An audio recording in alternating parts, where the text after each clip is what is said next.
Hi, I'm Brittany Thornton, and this is the single leg step down. I'm going to show you a couple reps, then I'll talk through it. Single leg step down is great for building glute strength, single leg stability, and also working on the tracking of your knee during single leg movement. So you can do this at any height. This is about 3 to 4 inches. The higher it is, the harder it is. At some point, it becomes a single leg squat when you go too high. So it really is meant to be like 6 inches or less to do this exercise.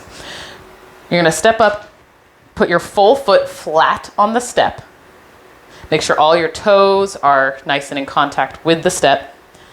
You're going to put your hands on your hips because you want to think about these hip bones.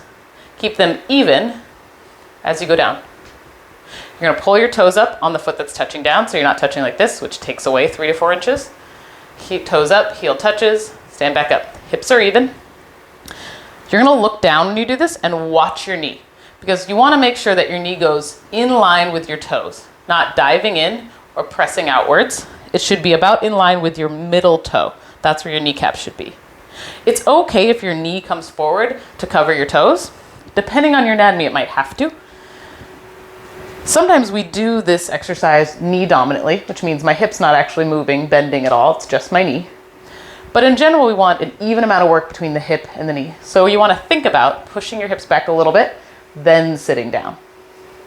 As long as you have the hips and the knee moving at the same time, it's okay if your knee goes over your toes. It's not the end of the world.